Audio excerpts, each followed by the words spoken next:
আচ্ছা, আমরা হচ্ছে 2025 সালে নতুন ফ্রেশার্স ক্যান্ডিডেট এসএলএসটি।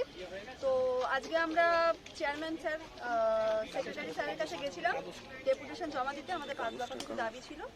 দাবিগুলোর মেন যে দুটো দাবি ওনারা সেটা মেনে নেননি। প্রথম দাবি ছিল হচ্ছে সিট বৃদ্ধি করা, 1 লাখ সিট বৃদ্ধি করা, সেটা ওনারা মেনে নেননি। দ্বিতীয়ত কথা হয়েছিল আমাদের 10 নম্বর দেওয়া যাবে না অভিজ্ঞতায়, ওনারা সেটাও মেনে নেননি। এবং আমরা তারপর বলেছিলাম স্যার যদি বা 10 নম্বর আপনাকে দিতে হয় তাহলে সেটা ইন্টারভিউর পরে দিন। ওনারা সেটা পুরোপুরি নাকচ করে দেয় এবং বলে না, এটা রুলস অনুযায়ী যাওয়া হবে, আপনারা গেজেট করে নিন, গেজেটে দেখুন ভালো করে রুলস। তা আমরা ওনাকে ভালোভাবে রুলসটাও বুঝিয়ে দিলাম, কিন্তু তাও ওনারা সেটা মানতে রাজি নন।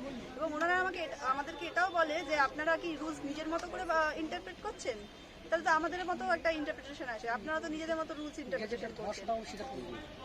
তো গেজেটটা মানে ওনারা বলছেন যে আমরা ল পাস হবে, যে ল ডিপার্টমেন্টের ব্যাপার, আমরা কিছু বলতে পারবো না। এই লয়ের ব্যাপারটা ইন্টারভিউর আগে আমরা জানাতে পারবো যে আগে হবে না পরে হবে। মানে একরকম ধরে রাখুন এটা ইন্টারভিউর আগেই যোগ হচ্ছে। মানে এরা এই দুটো পুরো যে মেন দুটো দাবি ছিল পুরোপুরি ওনারা নাকচ করে দিয়েছে। ইভেন আমাদেরকে বলা হচ্ছে যে যদি কেবিএনবি স্টুডেন্টরা পরীক্ষা দিয়ে, মানে টিচাররা পরীক্ষা দিচ্ছে, ইন সার্ভিসরা পরীক্ষা দিচ্ছে, তাতে আপনাদের অসুবিধার কি আছে? আমরা তো ভালো স্পেশালাইজড ভালো এক্সপিরিয়েন্সড টিচার, আমরা আরো ওদেরকে ভালো করে ওদেরকেই নেব। আমরা কেন ফ্রেশারদের নিতে যাবো? আমার তো এটাই মনে হয় যে এক্সপিরিয়েন্স যাদের থাকবে তারা বেশি ভালো পড়াতে পারবে। তারা স্যার ফ্রেশারদের কি হবে না, সেটা ফ্রেশাররা তো আপনারা আজকে অসভ্যতা করেছেন, চরম অসভ্যতা করেছেন, যেটা আমরা কোনোদিনও করিনি। সেই জন্য নাকি আমরা টিচার হওয়ারই যোগ্য নই। এবং স্কুলগুলো তাতে যদি স্কুলগুলো মানে জিরো হয়ে যাক তাতে ওনার কোনো অসুবিধা নেই। উনি বলছেন যে স্কুলগুলো এবং কেবিএস এনবিএস যদি আসে তাতে আমাদেরই ভালো, তারা তো এক্সপিরিয়েন্স, আরো ভালো পড়াতে পারবে আমাদেরকে। আমরা মানে ফ্রেশার দরকার নেই আমাদের।